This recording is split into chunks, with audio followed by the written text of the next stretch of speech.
हाँ बच्चों, केन मौर्य क्लासेज में आप लोगों का स्वागत है। आज क्लास 9th में हम लोग आगे के क्रम में पढ़ेंगे पादप जगत का वर्गीकरण। 5 किंगडम क्लासिफिकेशन में एनिमलिया और प्लांटी पादप जगत और जंतु जगत आप देखे थे, तो आज हम लोग शुरू करेंगे पादप जगत का वर्गीकरण। पुरानी पद्धति के अनुसार पादप जगत को मुख्य रूप से 2 जगतों में बांटा गया है, थैलोफाइटा और इम्ब्रियोफाइटा। थैलोफाइटा को अभ्रूणी पौधे, इम्ब्रियोफाइटा को भ्रूणी पौधे कहते हैं। थैलोफाइटा को 3 भागों में बांटा गया है, शैवाल, जीवाणु और कवक। थैलोफाइटा में कुल 10 संघ होते हैं। 1 से 7 तक एल्गी शैवाल को रखा गया है, 8वें में जीवाणु को रखा गया है, 9वें में अपंग कवक और 10वें में सत्य कवक को।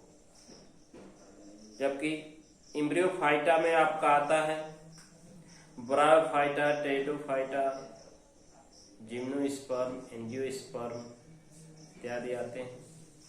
नई पद्धति के अनुसार पूरे पादप जगत को 5 जगतों में बांटा गया है और मुख्य 2 भागों में बांटा गया, अपुष्पी पौधे और पुष्पी पौधे, क्रिप्टोगेम्स और फाइनेरोगेम्स।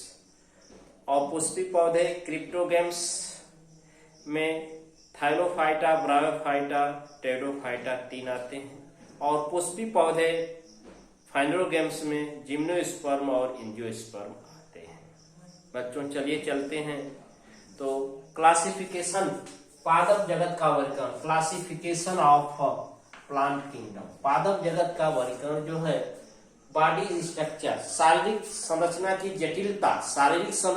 जटिलता, सीड फॉर्मेशन, बीज निर्माण और वास्कुलर टिश्यू, संवहन ऊतक की स्थिति और फ्रूट फॉर्मेशन, फल के निर्माण के आधार पर पादप जगत को 5 उपजगतों में बांटा गया है। थैलोफाइटा पहला आता है, थैलोफाइट फर्स्ट जो है थैलोफाइटा है।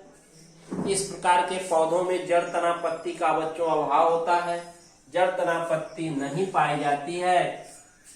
शरीर थाइलस सुकाय नुमा होते हैं, संवहन ऊतक नहीं पाए जाते हैं, ये जल में पाए जाते हैं। कहाँ पाए जाते हैं?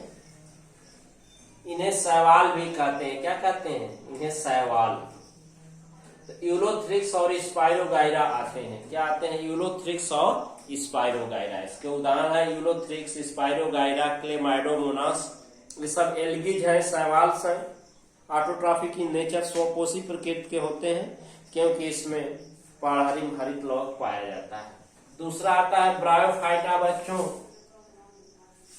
ब्रायोफाइटा, इसमें तना तथा पत्ती पाई जाती है, लेकिन जड़ के स्थान पर जड़ जैसी संरचना होती है, जड़ नहीं होती है। मूलाभास राइजोइड्स कहते हैं। ये जड़ के रूप में आभास होते हैं, लेकिन जड़ होते नहीं, कार्य जड़ का करते हैं। तो ब्रायोफाइटा में जल अवशोषण का कार्य मूलाभासों द्वारा होता है। ये नम एवं छायादार स्थानों पर उगते हैं। ये जल और स्थल दोनों पर रह लेते हैं, इसलिए इन्हें पादप जगत का उभयचर, amphibious nature of plant kingdom, पादप जगत का उभयचर कहते हैं। उदाहरण में मॉस है, रिस्किया है, मार्केंसिया है, ये सब ब्रायोफाइटा के अंतर्गत आते हैं। अब आता है टेरिडोफाइटा। क्या आता है? टेरिडोफाइटा बच्चों, टेरिडोफाइटा जो है ब्रायोफाइटा से काफी विकसित होते हैं। इनमें जड़, तना व पत्ती, इसमें जो पौधे रखे गए हैं उनका शारीरिक शरीर जड़, तना, पत्ती, रूट, स्टेम, लीफ में बटा होता है। संवहन तक लेस डेवलप होते हैं। जल अवशोषण जड़ों द्वारा होता है। संवहन तक का मतलब जाइलम और फ्लोएम वेल डेवलप नहीं होते हैं, लेस डेवलप होते हैं। इनमें पुष्प, फल एवं बीज नहीं बनते हैं। पुष्प, फल और बीज का निर्माण नहीं होता है। जैसे फर्न, सैला, जिनेला और लाइकोपोडियम। थैलोफाइटा, ब्रायोफाइटा और टेरिडोफाइटा तीनों को क्रिप्टोगेम्स कहते हैं बच्चों। क्रिप्टोगेम्स अपुष्पोद्भिद पौधे, अपुष्पोद्भिद पौधे, इसमें पुष्प ही नहीं लगते तो फल बनने के चांसेस नहीं है और बीज नहीं बनते। तो पुष्प, फल, बीज का इन तीनों में थैलोफाइटा, ब्रायोफाइटा, टेरिडोफाइटा में अभाव होता है। इनको जो है अपुष्पोद्भिद पौधे क्रिप्टोगेम्स के अंतर्गत रखा गया है। अब दूसरा जो है फाइनरोगेम्स है, तो उसको हम लोग अगले वीडियो में पढ़ेंगे, तो इसको ध्यान से देखें। इसके आगे के क्रम में एंजियोस्पर्म और जिम्नोस्पर्म आता है। इस तरह से बच्चों हम लोग ब्रायोफाइटा और टेरिडोफाइटा, जिम्नोस्पर्म। अब चौथा जो है पढ़ा जाएगा जिम्नोस्पर्म। जिम्नो मीन्स होता है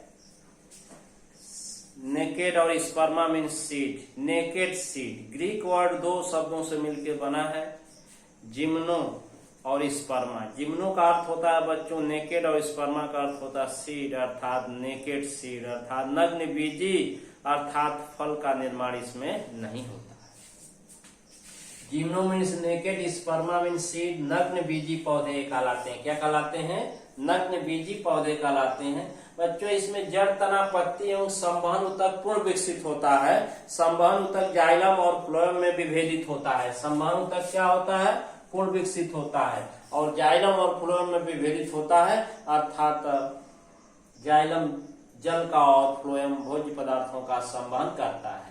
ये बहुवर्षीय सदाबहार काष्ठीय तने युक्त पौधे हैं। बहुवर्षीय अपना जीवन चक्र कई वर्षों में पूर्ण करते हैं। काष्ठीय ऊतक, इसमें वुडी स्टेम, तना जो होता है लकड़ी युक्त वाले होते हैं। ये नग्न बीजी होते हैं क्योंकि इनमें फल का निर्माण नहीं होता। इसमें जनन अंग, सेक्स ऑर्गन जो होते हैं कोन, शंकु, नर जनन अंग को मेल कोन और मादा जनन अंग को फीमेल कोन के नाम से जानते हैं। इसके अंतर्गत बच्चों दो आते हैं, साइकस और पाइनस। साइकस और पाइनस पौधे आते हैं। अब आता है पांचवा आपका angiosperm. Angio means covered, sperma means seed. Covered seed अर्थात ढके हुए बीज, अर्थात ये बीज फल के अंदर निर्मित होते हैं। इनमें फल बनता है, पुष्प लगता है, और पुष्प का मादा जनन अंग अंडाशय फल में बदलता है और बीजांड बीज में बदल जाता है। इस तरह से बच्चों ये बीजी पौधे होते हैं, फलयुक्त पौधे होते हैं। इसमें जड़, तना, पत्ती व संवहन तक पूर्ण विकसित होते हैं, वेल डेवलप होते हैं। एक वर्षीय, द्विवर्षीय, बहुवर्षीय होते हैं। फल एवं पुष्प एवं फल पाए जाते हैं, पुष्प बनते हैं। पुष्प में जनन अंग, नर और मादा जनन अंग बनते हैं। नर जनन अंग से परागकण बनते हैं, परागण होता है, और मादा जनन अंग अंडाशय, ओवरी जो होती है अंडाशय में, अंडाशय जो होता है निषेचन के बाद फल में बदल जाता है। इसमें अंडाशय ओवरी फल में बदल जाती है। इसमें भोजन का संचयन, फूड स्टोरेज नेचर, भोजन का संचयन कार्टिलिडन्स बीज पत्रों में होता है, अथवा इंडोस्पर्म भ्रूणपोष में, इंडोस्पर्म भ्रूणपोष में होता है। इसमें द्विनिषेचन की जो है डबल फर्टिलाइजेशन की क्रिया पाई जाती है। दो नर युग्मक, दो संरचनाओं मादा युग्मक तथा द्वितीय केंद्रक से संलयित होकर के क्रमशः द्विगुणित और त्रिगुणित संरचना बनाते हैं। द्विगुणित संरचना भ्रूण और त्रिगुणित संरचना भ्रूणपोष होती है, और यह भ्रूणपोष इंडोस्पर्म विकसित हो रहे भ्रूण को पोषक पदार्थ देती है। कार्टिलिडन के आधार पर, बीजपत्र के आधार पर बच्चों ये दो प्रकार के होते हैं, एक बीजपत्री और द्विबीजपत्री। ऐसे बीज, ऐसे पौधे जिसमें एक बच्चों कार्टिलिडन बीजपत्र के आधार पर ये दो प्रकार के होते हैं, एक बीजपत्री मोनोकार्टिलिडन और द्विबीजपत्री पौधे। इस तरह से हम लोग जिम्नोस्पर्म और एंजियोस्पर्म को पढ़े। ये क्रिप्टोगेम्स से अलग ये फाइंड्रोगेम्स हैं बच्चों। ये पुष्पी पौधे हैं।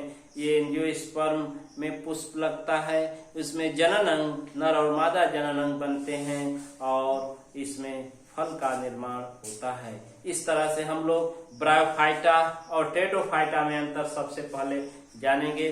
ब्रायोफाइटा में बच्चों युग्मकोद्भिद अवस्था जो होती है, प्रभावी मुख्य पौधा युग्मकोद्भिद, और टेरोफाइटा में मुख्य पौधा बीजाणुउद्भिद होता है। ये ब्रायोफाइटा में जो है बीजाणुउद्भिद युग्मकोद्भिद पर ये आश्रित रहती है, निर्भर रहती है पोषण के लिए, जबकि टेरोफाइटा में युग्मकोद्भिद और बीजाणुउद्भिद दोनों एक दूसरे से स्वतंत्र रूप में पाए जाते हैं।